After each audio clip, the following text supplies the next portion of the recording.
significance of February 3rd. So before we get into our subject matter today, I am going to allow our panel to self-introduce themselves, and I will start with my partner, Crystal Good.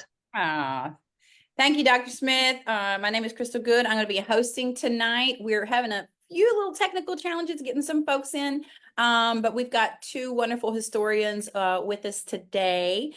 John Mueller, who's going to be talking to us next, and Scott McKenzie, author of the Fifth Border State book. But let's see here. I just want to welcome everybody. I am so excited. I was excited to be at this webinar today, which is I usually don't get that excited about webinars, but I was very excited because today is West Virginia's true authentic Freedom Day, February 3rd.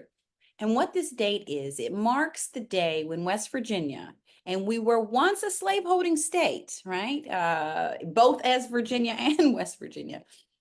But February 3rd is the date that we made the stride towards justice and equality by ratifying the 13th Amendment on February 3rd, 1865, by emancipating our enslaved individuals.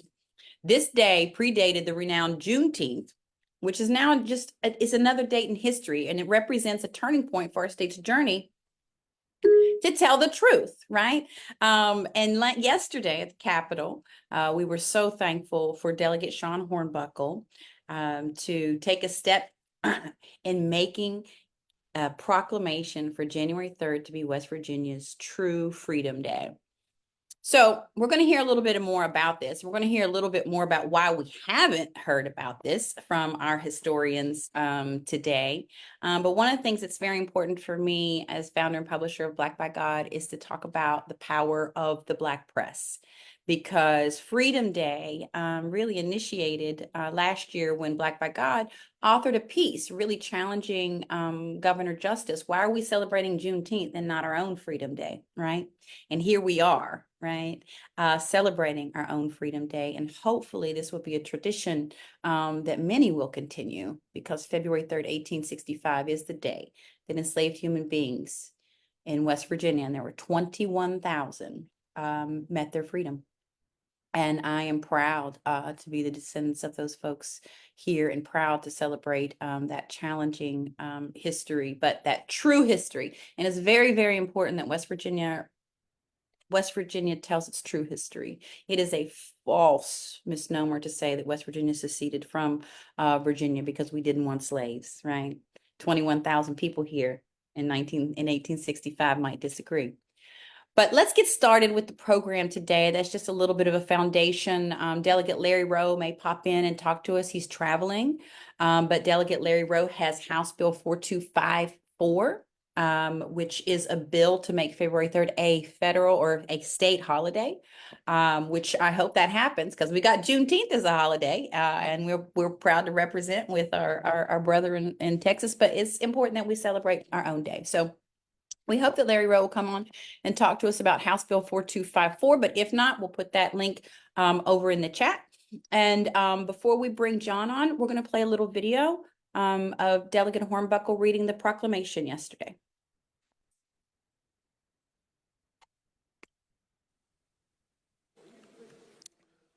State of West Virginia Legislative Citation. Recognizing February 3rd, 1865 as West Virginia's authentic Freedom Day.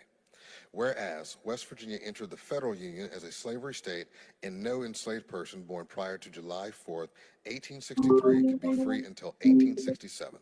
This left black West Virginians over the age of 25 enslaved. And whereas on February 3rd, 1865, the West Virginia legislature officially ratified the 13th Amendment of the United States Constitution, which abolished slavery and involuntary servitude. And whereas West Virginia was the 24th state to ratify the 13th Amendment, helping to secure its adoption throughout the United States. And whereas West Virginia's Emancipation Date remains overshadowed by more widely recognized events such as June 19th, 1865, marking Texas's liberation, and August 8th, 1863, in western Kentucky. And whereas February 3rd portrays a true account of the struggles and victories experienced by West Virginia's enslaved population, and whereas Recognition of West Virginia's unique emancipation narrative helps correct historical inaccuracies, creates a more informed foundation for future generations, and honors the legacy and struggles of enslaved Black West Virginians. And whereas, until all are free, none are free, is an oft-repeated maxim that can be used to highlight the significance of the end of the era of slavery that existed in West Virginia on February 3rd, 1865. Therefore, West Virginia's authentic Freedom Day, February 3rd, 1865, is hereby recognized.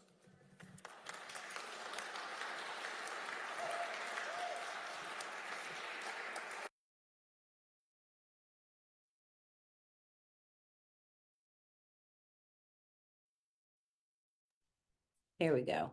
It was a very special day yesterday, so thankful for everyone that participated. And when you come to Black Policy Day, which is this Wednesday, February the 7th, you can receive a copy of the proclamation. We have plenty there to share with everybody. And if anyone caught Pastor Watts's Facebook video where he dives deeper into this holiday, also reminding us that if we want to celebrate Freedom Day, celebrate today, but also celebrate Wednesday by coming to Black Policy Day, where we can fellowship and learn with each other. So I know we're having some trouble with Scott coming on. I don't know if anybody on our team can reach out to him and see how we might be able to help him navigate. He's coming in from Canada. I'm not sure why that's a bit of a glitch, but let's get started with John. John Mueller is a friend of mine, a friend of Black by Gods, a historian, and also just a nerd like the rest of us, because we're up at 10 o'clock in the morning learning about history and things like that. And he's going to tell us a little bit about the Black press. I know that so many of us have always believed that the Pioneer Press was the first paper, right? And that this was been the paper that would have reported on Freedom Day, right? But unfortunately, because Black papers weren't preserved the way other papers were, we've lost our history. We've lost some of our printed history, but we know that the paper existed. But we also know that there was another paper, possibly for the Pioneer Press. John, you want to tell us about it? Sure. Thank you for having me, Crystal. Thank you, all the panelists and attendees. I'm going to share my screen here. Hopefully everyone can see. Let me get this situated. Okay. All right. I don't know how much time you want me to go, but I can go for 10, 15 minutes, and then maybe there's questions, comments, discussion. Sounds good. So this will most likely be condensed. So very briefly, so yes, my name is John. I wrote a book on Frederick Douglass in Washington, D.C. that came out in 2012. And in this process, I learned that Frederick Douglass was on the board of Storr College in Harpers Ferry. He was also on the board of Howard in Washington.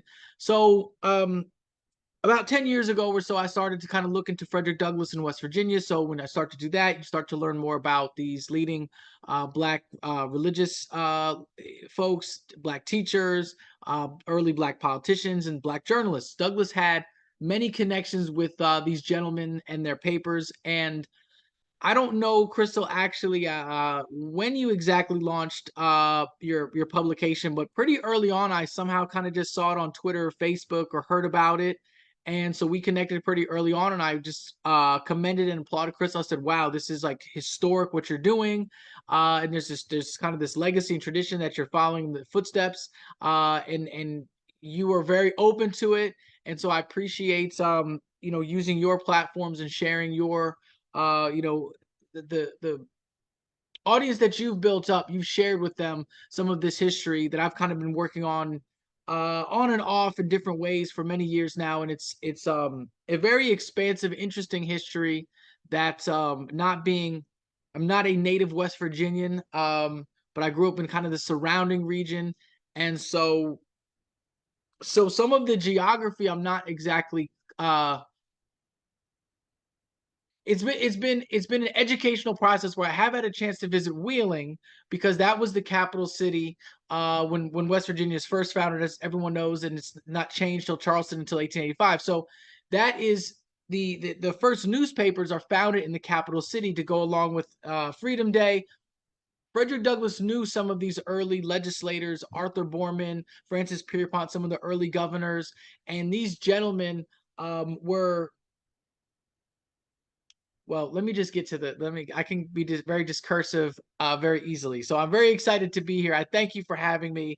And so, yes, so Crystal has published or cross-published a couple kind of like little brief history notes, some more detailed than others about some of the first papers, some of the first editors. And this has been a learning process where when I first started this, I was under the impression that John Robert Clifford in 1883 or 1884, the various sources differ. Some say 83, some say 84, that he started the Pioneer Press in Martinsburg, and this was the first Black newspaper. Now, it's nothing to take away from John Robert Clifford, who was an incredibly accomplished, groundbreaking civil rights lawyer in West Virginia, an activist. He was involved in the Niagara movement, as everyone knows, which became the NAACP. But there's an incredible history that's like 5 years before Clifford is involved in this newspaper, and it's been difficult kind of trying to get this information out because it's in no way taking away from Clifford's accomplishments, but it's kind of trying to copy edit the history, and that's not always easy because some, as Crystal may know, some people like to duck corrections. But I think, if the information is there, can be shown and documented, that corrections are necessary so we have a greater recognition and appreciation of this history. So I don't know how smooth that is, but that's kind of my little soapbox stump speech for this. So I'll get right into it. All right. So, okay. So this is a little discursive, but just go with me. So doing this research, as Crystal mentioned, what's difficult is there are not extant copies of these papers that exist. You will find references to the papers largely in the weekly or daily, like mainstream papers of these cities, of these areas. The Wheeling Intelligencer, which the guy Archibald Campbell, who was a radical white guy who was friends with Frederick Douglass, the Weekly Intelligencer in Wheeling regularly reported on the Black community and therefore the emergence of these Black newspapers. So you kind of have to do all this various complicated cross-referencing and trying to pinpoint when these papers started. There's different national newspaper directories. There's some references in these antiquarian books. And so nonetheless, this is the chronology that I've been able to put together up to this point. Now, this could be still incomplete. There could be earlier Black newspapers. There could be more newspapers within this period of time. But nonetheless, I'll just go. So leading off, we have the National Post, which that is published in Wheeling, which at that point in 1880 is the capital city, and is published in 1880. Don't know when it was started, don't know when it was stopped, don't know who started it, but there's some sources that reference the National Post being included among the roster of about 100 Black newspapers, colored newspapers in the country at the time. All right, so then we have the Wheeling Times and Weekly Times, published 1882, which actually, this is even wrong, Crystal, because this slide is about a couple months old. Actually, the Harper's Ferry Messenger should be number 2, but nonetheless. So the Wheeling Times, Weekly Times was founded by this guy, George Washington Welcome, in Wheeling, very early Black newspaper. At the same time that the Wheeling Times is published in Wheeling, this guy named McSweeney publishes the People as kind of a rival to the Black newspaper in town. This debuts in the fall of 1882. So by the fall of 1882, we have at least 3 Black newspapers that have been published and distributed within the state of West Virginia a year before the emergence of the Pioneer Press. All right. So then we have the Harper's Ferry Messenger, which that's debuts in the spring of 1882. Reverend John W. Dungy, he kind of battled the administration of Storer College, and for various reasons, he moved the paper a little westwardly in Jefferson County to Shepherdstown from Harper's Ferry. You then have the Weekly Tribune, which is also published in Wheeling. Then you have the Pioneer Press, which is launched in Martinsburg. So you can see the various arrows to the geography. And then you have the Kanawha Advance, published out of Charleston in 1884. So, yes. between 1880 and 1884, within this short period of 5 years, which this period is not necessarily really, for historians, this is known as the era of Reconstruction. This is post, post emancipation. It's post the Civil Rights Act of 1875. And for those of you who are familiar with kind of the complicated civil rights history of this country, this is before the Civil Rights Act of 1875 is repealed by the Supreme Court in 1883, and then 1 year afterwards. So this is a period of real development and growth in terms of population within the Black community in West Virginia, also in the institutions of these communities, from churches to schools to businesses, and political influence in terms of the most Black West Virginians were involved in the Republican Party. There was an independent element, or there were a Democratic component, but mostly in West Virginia at this time, all Black West Virginians are Republican, and therefore using their influence with local politics and also the representation of Washington.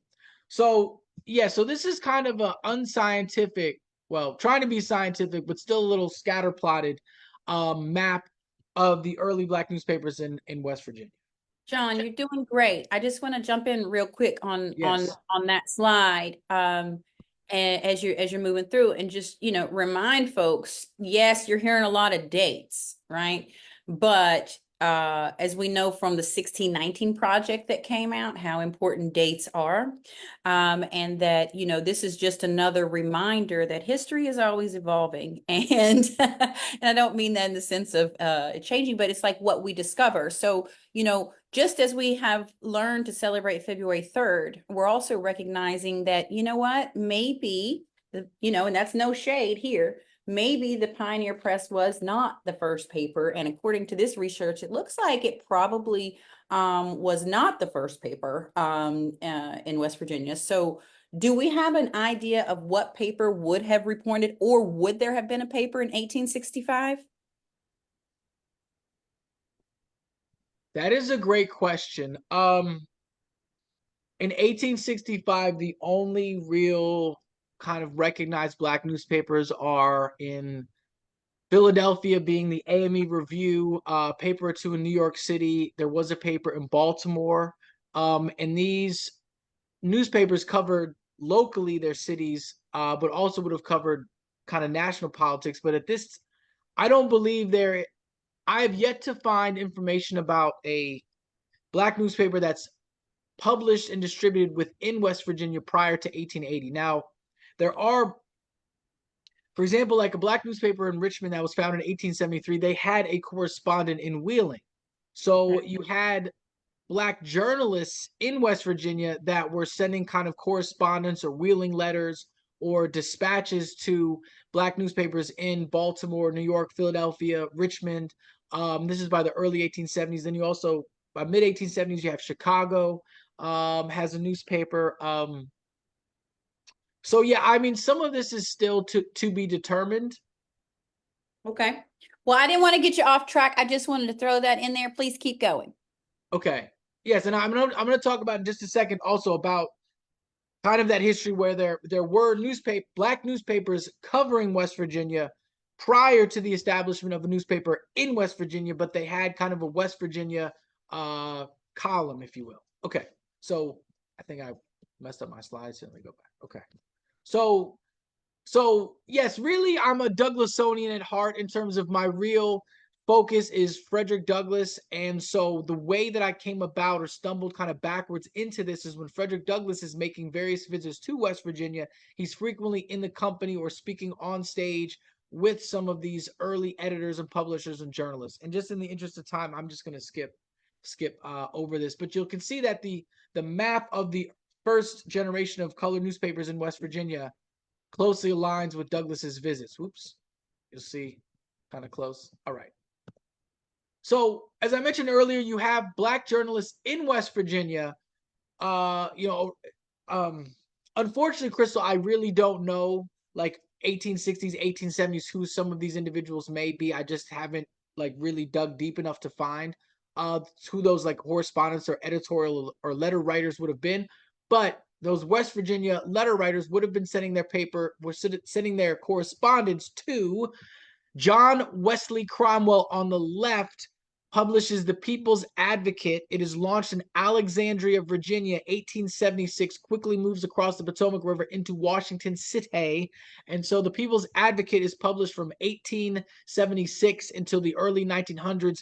Mr. Cromwell was an educator and would frequently attend teachers' conferences at Storer College in Harpers Ferry, West Virginia, and liaise with various West Virginians. And so he regularly published letters from southwestern West Virginia, Charleston, Wheeling, the Eastern Panhandle. And actually the Virginia Archives has digitized his newspapers, and you can go through there. And I would say probably at least once a month, if not more regularly, there are letter writers from West Virginia, and they're reporting on the laying of a cornerstone at a church, reporting on like an agricultural affair, and different. And so that's kind of been instructive in terms of that's kind of laying the foundation for the establishment of West Virginia's first own Black newspapers. On the right is John Mitchell Jr. out of Richmond, Virginia. He publishes the Richmond Planet. It's actually launched in 1883, published till the early 1900s. He frequently also had West Virginia correspondence. I see there's a question. Okay. Excellent. All right. So here's an example. This is the People's Advocate, published out of Washington City on 7th Street, not very far from Howard University. October 1879, from Southwest Virginia. County Fair, Politics, Marriages, and Social Occurrences. And then, so yes. And sometimes these letter writers would sign their full name. Sometimes it's initials. When it's initials, it can be very difficult to find out who these individuals may have been. I don't know if there's like genealogists on here, but findagrave.com and other sites, you kind of have to do a lot of reverse engineering. So, okay. So this is on the eve of the establishment of West Virginia's first colored newspaper. So the Elevator, published out of Washington, Pennsylvania. Okay, Washington, Pennsylvania is in Western Pennsylvania. It is a temperance journal, and independent of politics, is the organ of the colored people of Western PA and West Virginia. It was established January 1, 1875. All right, and Frederick Douglass corresponded with this gentleman, or with Mr. Johnson. So once again, kind of emphasizing that even though West Virginia may not have had its own Black newspaper to claim as its own, there is coverage of Black communities in West Virginia going on within the ecosystem of the colored press. All right, I'm just going to read this here. Okay, to understand and contextualize the establishment and development of West Virginia's first colored newspapers, we must consider the development and growth of the Black press nationally during the years following emancipation. By the mid-1870s, the first annual conventions of the Colored Press Association were convened, drawing together journalists, correspondents, editors, and publishers from all over the country, including those from West Virginia, to sit for a spell and discuss their profession and their respective geography. The growth of Black newspapers in states and regions surrounding West Virginia in the late 1870s and early 1880s gave initial opportunities for Black journalists in the Mountain State to chronicle their unique neck of the woods and maturing body politic and civic life. News of the establishment of schools, churches, businesses, and newspapers filled the first pages of the initial editions of West Virginia's first colored newspapers. John, I want to just pause for just a second, because I want to just express the significance of this. Okay, so we're talking in February 3rd, 1865. Human beings are, and we know of the emancipation. It wasn't like poof, you're free and then life is wonderful. But just to contextualize that, from bondage, right? We moved into, right, by 1880s, right, full-blown press, full-blown schools, full-blown community care of each other, and the healing of that Reconstruction period, which is an incomprehensible sort of like accomplishment to me, right? So we're going, and so this is a really tender time in our history. And it's a very tender time also because, you know, as you can see, we're literally piecing together the history. We're looking for the clues of what life was like then, because it's so important that we show our culture and show our heritage. So John, if you don't mind, we've probably got about 5 more minutes, and then we're going to change the program a little bit because Scott's unable to join us. And I'm going to record a conversation with him later and share that with the folks. So we would be delighted if you would just kind of take us out the next 5-10 minutes here on the Black Press. Does that work for you, John? Yes, that's great. Thank you. Thank you. All right, so wonderful. Okay, so this is a reference from on the left-hand side, an 1880 newspaper clipping detailing or just mentioning the various colored newspapers. And you'll see the National Post, Wheeling, West Virginia. So in the 5-year period, as I mentioned earlier, from 1880 until 1884, there are at least 7 colored newspapers published in 5 different cities and towns across 4 counties of the Mountain State. So this gentleman, George Washington Welcome, is actually portrayed by Samuel L. Jackson in the Tarzan movie. Very interesting international figure. And he put a book together in the 1880s, and he mentions in his listing of various black newspapers, the Weekly Times out of Wheeling, West Virginia, published by a guy named George Washington Welcome. Oops, go backwards. So George Washington Welcome was a pretty interesting individual. I'm still researching.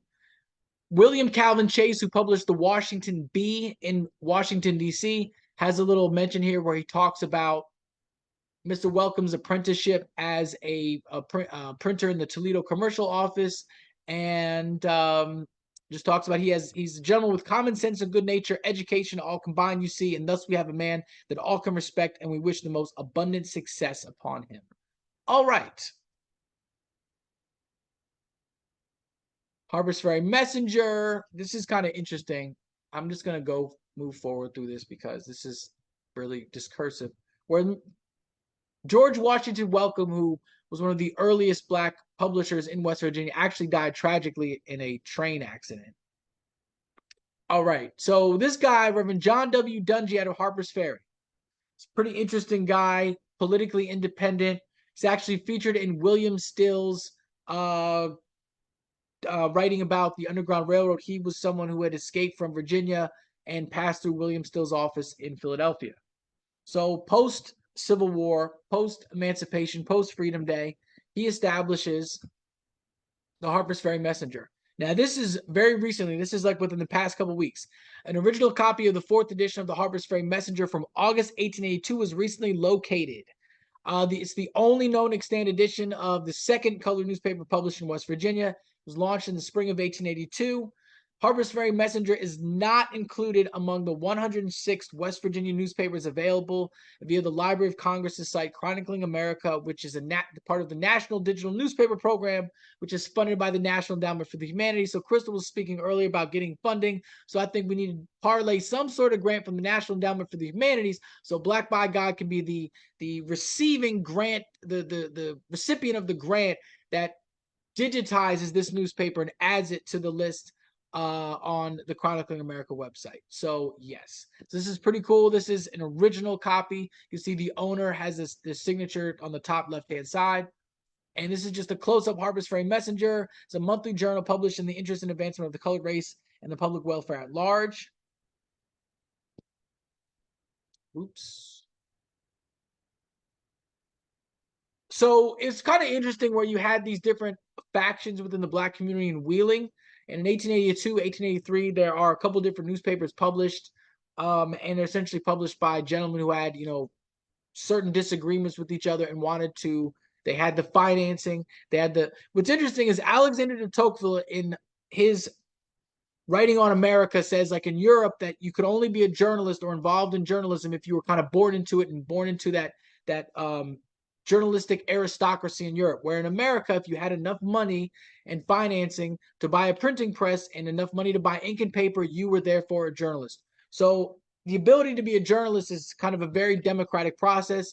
And so there were the only limitations to being a journalist or a Black journalist in West Virginia would have been having the financing, the printing press. So these gentlemen are expressing their, democratic rights of free speech and founding these newspapers. All right. When Frederick Douglass visits Wheeling in September 1884, he attends a banquet with members of Wheeling's Black community, and there are at least 3 of the early founders of kind of the colored press Black newspapers in West Virginia. And in the interest of time, I'm just going to go through to the next slide. So furthermore, kind of fleeting references to some of these early newspapers. And as I mentioned earlier, until 1885, Wheeling is the capital city. So this is where these newspapers could have possibly the most, exercise the most political influence. After 1885, that would have been in Charleston. All right, here's our man, J.R. Clifford. And so he buys the Pioneer Press from George Washington Welcome in 1884. And most all sources that exist today are going to tell you that this gentleman founded the first newspaper. It even as that little sign in Martinsburg says, Mr. Clifford published Pioneer Press 1882, which is the first African-American paper in the state. Unfortunately, that probably needs a good copy edit or 2. But nonetheless, Mr. Clifford's a fascinating figure, and we want to thank Crystal and all the panelists today and for the invitation to participate and contribute. And I don't know if there's any questions or comments, and include them in the little chat box. I'll be glad to respond. Thank you. Oh, thank you, John. That was wonderful. And for, West Virginia history nerds, especially news nerds like myself, I really, really appreciate that. I could spend all day talking about this. We did have a question about the digitization. No, Black by God hasn't digitized that. It's a brand new, John just called with that the other day, what the discovery. So we'll be talking more about that, but I know we've got some folks listening today that might want to help. Black by God's always ready for help and support. We'll be dropping our next issue, our print issue, on Black Policy Day.